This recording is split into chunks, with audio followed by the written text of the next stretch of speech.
பீகாரில் முதல் முறையாக அனைத்து வாக்குச்சாவடிகளிலும் சிசிடிவி கேமரா பொருத்தி கண்காணிக்கப்பட்டு வருகிறது. இந்த நிலையில் டெல்லியிலிருந்து ஆன்லைன் வாயிலாக வாக்குப்பதிவை தலைமை தேர்தல் ஆணையர் கண்காணித்து வருகிறார். பீகார் வாக்குப்பதிவு டெல்லியில் உள்ள தேர்தல் ஆணையத்தின் நேரடி ஒளிபரப்பாக செய்யப்பட்டிருக்கும் நிலையில் தலைமை தேர்தல் ஆணையர் அதனை கண்காணித்து வருகிறார்.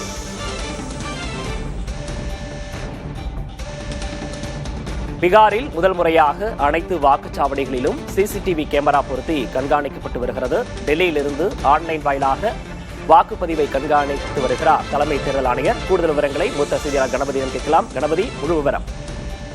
முதல் முறையாக தலைமை தேர்தல் ஆணையர் மற்றும் 2 தேர்தல் ஆணையர்கள் பீகார் மாநிலத்திலே நடைபெறும் வாக்குப்பதிவை நேரடியாக சிசிடிவி மூலமாக கண்காணிக்கிறார்கள். பீகார் மாநிலத்திலே தற்போது 121 தொகுதிகளிலே வாக்குப்பதிவு நடைபெறுகிறது.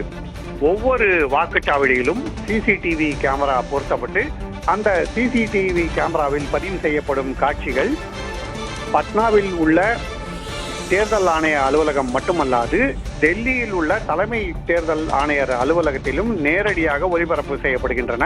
இதற்காகவே ஒரு சிறப்பு கண்ட்ரோல் ரூம் என்று சொல்லப்படும் அறை அமைக்கப்பட்டிருக்கிறது. அங்கு அனைத்து வாக்குச்சாவடிகளிலிருந்தும் வரும் நேரடி காட்சிகள் ஒளிபரப்பாகின்றன. அதை தலைமை தேர்தல் ஆணையர், 2 தேர்தல் ஆணையர்கள் மற்றும் தேர்தல் ஆணையத்தின் மூத்த அதிகாரிகள் நேரடியாக கண்காணித்துக் கொண்டிருக்கின்றனர். எங்கேயாவது ஏதேனும் பிரச்சனை என ஏற்பட்டால் உடனடியாக அவர்கள் நடவடிக்கை எடுப்பதற்காக இத்தகைய ஏற்பாடு செய்யப்பட்டிருக்கிறது என தேர்தல் ஆணைய அதிகாரிகள் தெரிவித்திருக்கிறார்கள். ஆனால் இதில் முக்கியமாக கவனிக்கப்பட வேண்டிய விஷயம் இதற்கான காரணம் என்ன என்பது.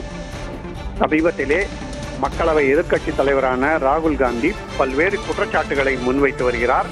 தேர்தல் ஆணையம் வாக்காளர்கள் பட்டியலை சரி செய்வது போன்ற பணிகளிலே சரியாக ஈடுபடவில்லை என்பது அவரது குற்றச்சாட்டு. வாக்காளர் பட்டியலிலே குளறுபடிகள் இருக்கின்றன, தேர்தல்களிலே பல்வேறு குளறுபடிகள் இருக்கின்றன, இதனால் தேர்தல் முடிவே மாறிப்போகிறது என்பது குற்றச்சாட்டுகளில் முக்கியமானவையாகும்.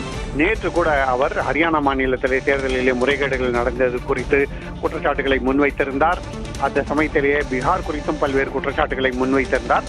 அத்தகைய சூழ்நிலையில் தற்போது தலைமை தேர்தல் ஆணையரே முன்னின்று அதிகாரிகள் குழுவை அமைத்து பீகாரில் நடைபெறும் வாக்குப்பதிவை நேரடியாக கண்காணிக்கிறார். ஒவ்வொரு வாக்குச்சாவடியிலும் சிசிடிவி மூலம் அனைத்து காட்சிகளும் பதிவு செய்யப்படுகின்றன. அது தலைமை தேர்தல் ஆணையத்திலே நேரடியாக கண்காணிக்கப்படுகிறது. இதே போலவே 2ஆம் கட்டத்திலே வாக்குப்பதிவு நடைபெறும் போதும் நேரடி கண்காணிப்பு நடைபெறும் என தலைமை தேர்தல் ஆணையர் அதிகாரிகளுக்கு தெரிவித்திருக்கிறார். அதற்காகவும் அனைத்து ஏற்பாடுகளையும் செய்யும்படி தெரிவித்திருக்கிறார். ஆகவே பீகார் மாநிலத்திலே நடைபெறும் தேர்தல் பீகார் தலைநகர் பட்னாவில் மட்டுமல்லாது டெல்லியிலும் தலைமை தேர்தல் ஆணையத்தால் நேரடியாக கண்காணிக்கப்படுகிறது. பீகார் மாநிலத்திலும் கண்காணிப்பு அங்கே தேர்தல் பார்வையாளர்கள் மூலமாகவும் நடைபெற்றுக் கொண்டிருக்கிறது. ஆகவே பல கட்டங்களாக இன்று நடைபெறும் தேர்தல் மிகவும் உன்னிப்பாக கவனிக்கப்படுகிறது. விக்னேஷ், கூடுதல் விவரங்களுக்கு நன்றி கணபதி.